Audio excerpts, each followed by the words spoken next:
Нет, ну вы видали, от этих попрошаек уже нигде не скрыться. Мало того, что они в городе на каждом углу, так еще и до нашего поселка добрались. Безумолку тарахтела местная сплетница Тамарка. Она тыкала пальцем в молодую девушку у магазина. Чего расселась? Работай иди, а то руку протягиваешь. Начала стыдить ее Тамарка. Да отстань ты от нее. Цыкнула она дурную бабу Альвина Петровна. Может, у человека горе какое. Обстоятельства у всех разные. Ты сама, что ли, безгрешная?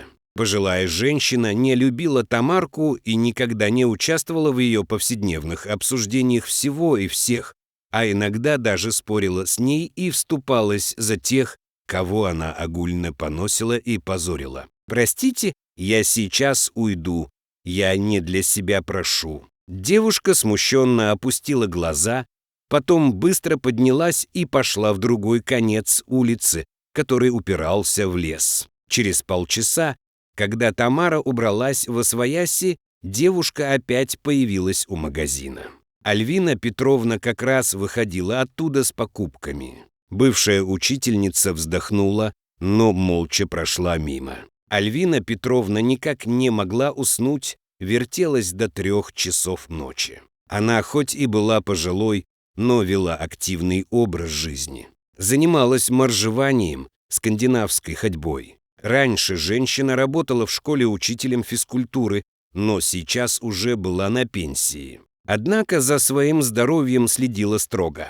Жила Альвина Петровна одна, сначала не стало дочери, а затем и мужа.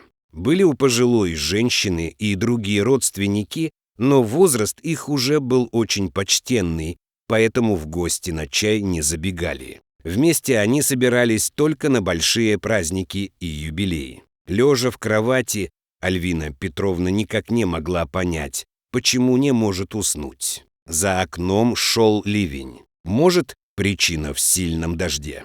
И тут она вспомнила о девушке у магазина. Вот она, причина ее бессонницы. Как же ты могла пройти мимо и не помочь нуждающемуся человеку, упрекала себя старушка.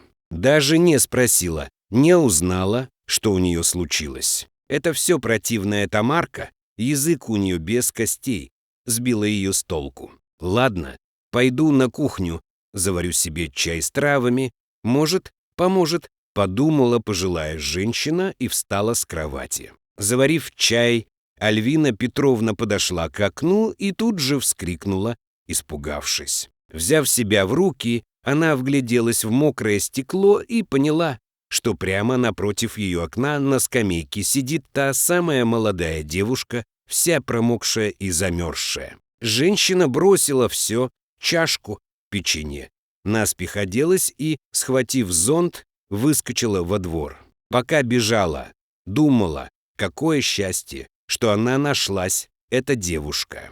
Ведь совесть не дала бы покоя Альвине Петровне. Ты чего тут сидишь? Дождь ведь. Вон уже вся зубами стучишь, крикнула пожилая женщина. Вставай быстро и иди за мной. Сегодня у меня переночуешь, а завтра что-нибудь придумаем, гневно сказала старушка. Я не могу. Я не одна. Зачем вам эти проблемы? И Альвина Петровна увидела на руках у девушки маленькую промокшую кошку. Так вот, для кого она просила подаяние. Доброе сердечко. По телу женщины разлилось тепло и умиление. «Ну-ка, быстро за мной. Шагом марш». Прямо как на урок физкультуры скомандовала бывшая учительница. «И кошку тоже бери. В моем доме всем место найдется».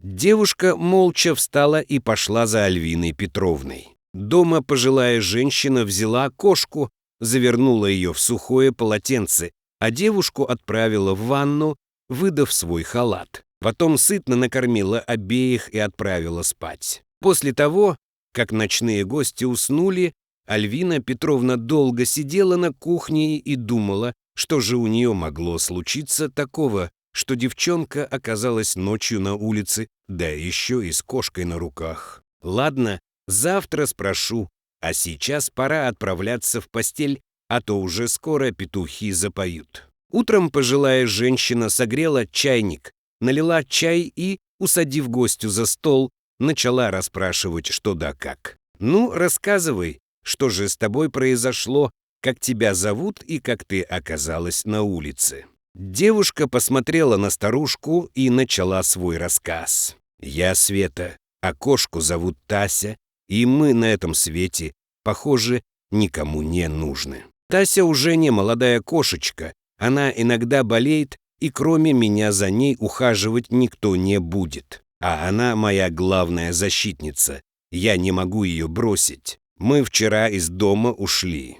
Долгое время мы жили вдвоем с мамой, но недавно из мест не столь отдаленных вернулся отчим, и жизнь стала просто невыносима. Тасю мы с мамой подобрали на улице котенком, когда отчим еще сидел. После его возвращения кошка сразу его не взлюбила, и он ее тоже. Стал шпынять Тасю и требовать, чтобы мы ее выбросили из дома.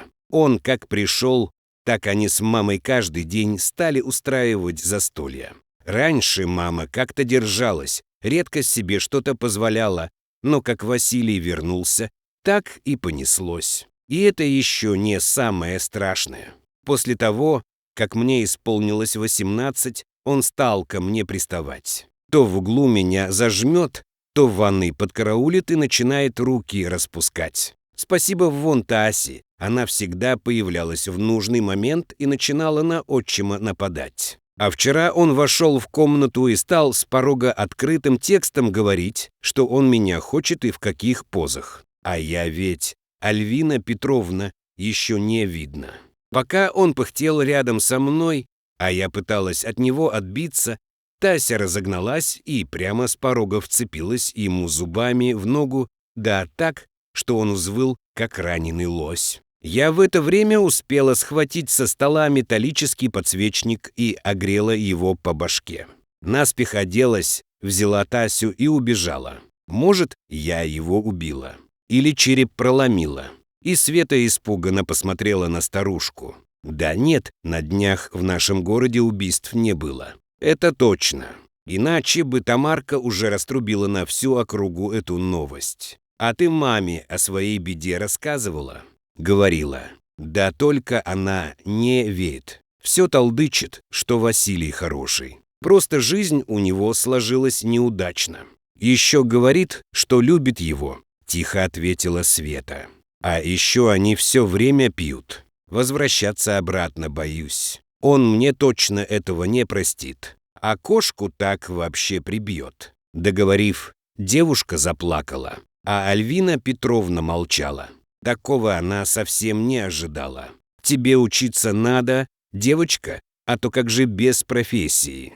Так я хотела в город поехать, но только разве с такой семьей это возможно? Да уж, дела. Ладно, ты поживи пока у меня, а я подумаю, чем тебе можно помочь. Живу я одна, нет уже на свете ни доченьки моей, ни мужа. С вами будет не так грустно. А еще лучше, если ты будешь учиться в городе, а мы с Тасей ждать тебя здесь дома на выходные». Света подняла заплаканные глаза и прошептала. «Вы не шутите. Мне правда можно остаться». «Конечно, не шучу», — с улыбкой ответила Альвина Петровна. «Схожу только к твоей матери и предупрежу, что вы у меня, хотя чует мое сердце, что ее это не сильно заботит, иначе бы она уже хватилась пропажи». После этих слов Света первый раз улыбнулась. Так и получилось. Девушка стала жить у пожилой учительницы, на неделе училась в городе, на выходные приезжала домой. Как-то в один из субботних дней она утренним рейсом вернулась в поселок. В доме никого не было. Наверное, Альвина Петровна опять со своими скандинавскими палками где-то ходит. И Света решила пойти ей навстречу. Пожилая женщина любила гулять в небольшом лесочке на краю поселка. Еще издалека Света заметила Тасю. Та бежала ей навстречу, хвост трубой и истошно орала, как сирена скорой помощи. Девушка сразу почувствовала неладное. Она поспешила за кошкой, та явно ее куда-то вела. И действительно, в лесочке под деревом сидела Альвина Петровна. «Светочка!» Что-то сердце колотится так, что, кажется, сейчас выпрыгнет из груди. Света быстро вытащила из сумки телефон и стала звонить в скорую. Да она еще 100 лет ехать будет. Позвони лучше доктору нашему Сергею Ивановичу. Тут до фельдшерского пункта недалеко. Он быстрее, чем скорая, доберется. Ну вот, теперь вы меня, Стаси, спасли, шутила Альвина Петровна. Девушка даже не подозревала, что старая учительница уже составила на нее завещание. Старушка полюбила Свету и Тасю и не могла позволить, чтобы после того, как ее не станет, они снова оказались на улице. Понравилась история? Ставьте лайк и подписывайтесь на канал, впереди еще много всего интересного. Всего доброго!